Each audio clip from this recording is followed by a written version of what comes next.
Kepada Dewan Juri yang kami hormati, izinkan kami mengucapkan salam. Assalamualaikum warahmatullahi wabarakatuh.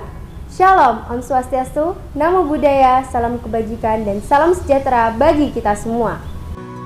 Kabupaten Jepara merupakan salah satu kota yang terletak di daerah pesisir pantai utara Provinsi Jawa Tengah. Banyaknya laut di Jepara menjadikan Jepara memiliki hasil laut yang sangat melimpah. Salah satu yang paling unggul dan masih menjadi primadona pasar dunia adalah kerang. Berdasarkan data Kementerian Kelautan dan Perikanan pada tahun 2019, hasil ekspor kerang mencapai 13,57 ton. Kerang banyak diminati, akan tetapi limbah kerang hanya dibuang begitu saja. Oleh sebab itu, kami perwakilan dari MAN 1 Jepara dengan saya, Zanuba Arifani Zara, Dan saya, Devina Aprilia Ahmad, membuat inovasi gagasan Citopia, optimalisasi pemanfaatan limbah cangkang kerang batik sebagai koagulen dalam pengolahan limbah cair tenun troso. Kerang adalah salah satu hasil komoditi perikanan yang paling banyak diminati oleh warga Jepara karena dagingnya yang enak. Di antaranya kerang hijau, kerang batik, dan kerang bulu.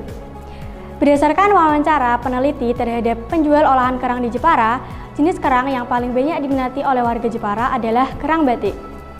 Tingginya jumlah kerang yang dikonsumsi oleh masyarakat juga sebanding dengan limbah cangkang yang dihasilkan. Pemanfaatan limbah cangkang di lingkungan masyarakat sangatlah kurang. Selama ini, limbah cangkang hanya dijadikan sebagai hiasan atau bahkan langsung dibuang sehingga dapat mencemari lingkungan. Selain itu, kota Jepara juga dikenal dengan salah satu kearifan lokalnya yaitu tenun troso. Tenun troso merupakan salah satu kain khas Jepara yang terbuat dari benang dengan cara ditenun. Berdasarkan data dari Badan Pusat Statistik Jepara, produksi tenun troso yang berpusat di Desa Troso memiliki jumlah industri sebanyak 756 pada tahun 2016. Dilihat dari banyaknya jumlah industri tenun troso, menjadikan limbah tekstil dari bekas pewarnaan yang dihasilkan juga semakin banyak dan dapat menyebabkan pencemaran sungai.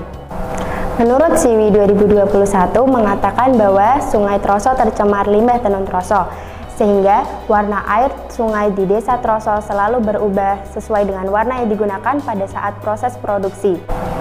Industri tenun troso menggunakan pewarna tekstil jenis naftol, yang mana jenis warna naftol ini tergolong zat warna yang sulit terurai di lingkungan, toksik, dan karsinogenik.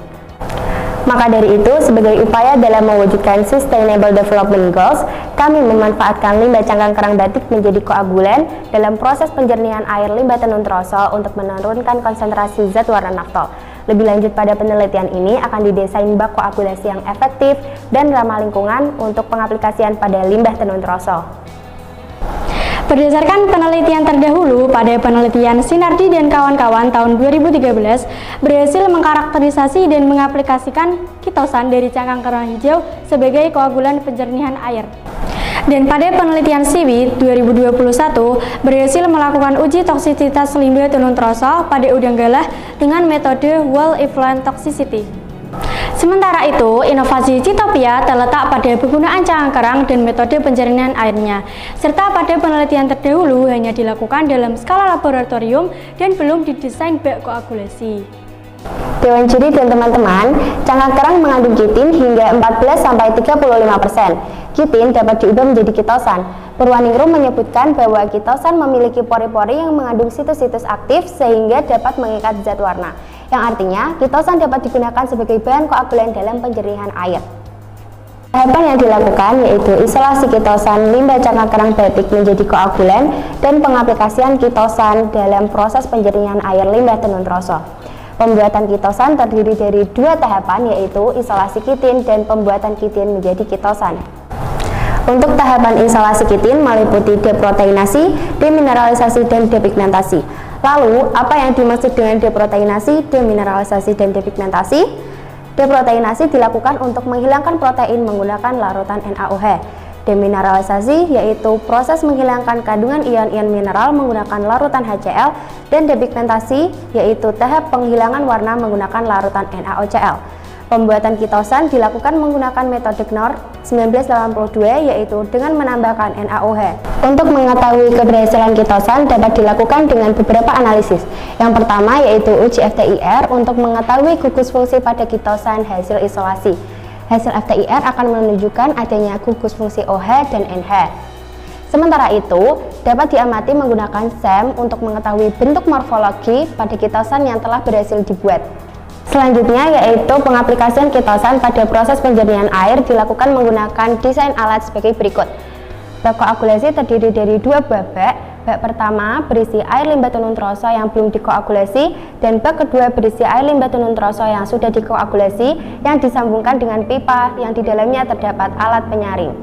Proses koagulasi dilakukan dengan penambahan serbuk kitosan cangkang kerang batik ke dalam bak pertama dengan variasi massa 10 gram, 20 gram, 30 gram, 40 gram, dan 50 gram dan didiamkan selama beberapa saat untuk memberikan waktu pengendapan dengan variasi waktu 20 menit, 40 menit, 60 menit, 80 menit, dan 120 menit. Kemudian air yang telah dikoagulasi dialirkan ke bak koagulasi. Parameter yang diuji adalah penurunan zat warna naftol dengan menggunakan alat spektrofotometer UV vis, TSS, dan kekeruhan. Berdasarkan latar belakang dan gagasan penelitian yang telah disampaikan, dapat disimpulkan bahwa cangkang kerang batik mengandung kitin dan kitosan yang dapat berpotensi sebagai bahan koagulan dalam penjernihan air limbah tenun troso yang terkandung zat warna naftol yang berbahaya bagi lingkungan. Pengaplikasian Citopia dapat dilakukan menggunakan bak koagulan sederhana yang bisa dilakukan sebelum limbah tenun troso dialirkan ke sungai. Gagasan penelitian ini dapat menyelesaikan dua permasalahan sekaligus, dari lingkungan untuk mewujudkan Sustainable Development Goals. Kami generasi penerus bangsa, inovasi ini unik dan berguna. Dewan juri yang kami hormati, jadikan kami juaranya. Sekian presentasi dari kami, jika ada salah kata mohon dimaafkan. Wassalamualaikum warahmatullahi wabarakatuh.